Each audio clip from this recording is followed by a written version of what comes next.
এক সপ্তাহ আগে অন্তর্বর্তী সরকারের উপদেষ্টা পরিষদ থেকে পদত্যাগ করা দুই তরুণ উপদেষ্টা আসিফ মাহমুদ সজীব ভুঁইয়া ও মাহফুজ আলম এখনও সরকারি বাসভবন ছেড়ে দেননি। তারা কবে ছাড়বেন সে বিষয়েও সুনির্দিষ্ট কোনো তথ্য নেই গৃহায়ন ও গণপূর্ত মন্ত্রণালয়ের কাছে। বিষয়টি নিয়ে দায়িত্বশীল কেউ নাম প্রকাশ করে কথা বলতে রাজি হননি মিডিয়ার সামনে। সাবেক এই দুই উপদেষ্টার সঙ্গে চেষ্টা করেও যোগাযোগ স্থাপন করা সম্ভব হয়নি। সরকারি আবাসন পরিদপ্তরের বিদ্যমান নীতিমালায় মন্ত্রিসভার সদস্য বা জনপ্রতিনিধিরা পদত্যাগের পর কবে সরকারি বাসভবন ছাড়বেন সে বিষয়ে সুনির্দিষ্ট করে কিছু বলা নেই। তবে জাতীয় সংসদ নির্বাচনের আচরণ বিধিমালা অনুযায়ী সরকারি বাসভবন, গাড়ি বা সরকারি কোনো সুযোগ সুবিধা ব্যবহার করে নির্বাচনে প্রার্থী হওয়া যাবে না।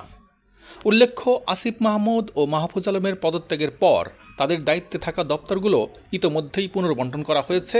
মন্ত্রিপরিষদ বিভাগ থেকে এ সংক্রান্ত প্রজ্ঞাপন জারি করে প্রকাশ করা হয়েছে।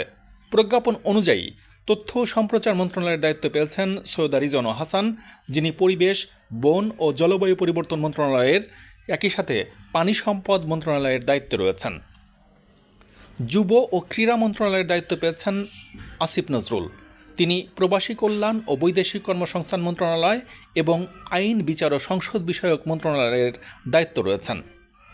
স্থানীয় সরকার, পল্লী উন্নয়ন ও সমবায় মন্ত্রণালয়ের দায়িত্ব পেয়েছেন আদিলুর রহমান খান, যিনি একই সঙ্গে শিল্প মন্ত্রণালয় এবং গৃহায়ন ও গণপূর্ত মন্ত্রণালয়ের দায়িত্বে রয়েছেন।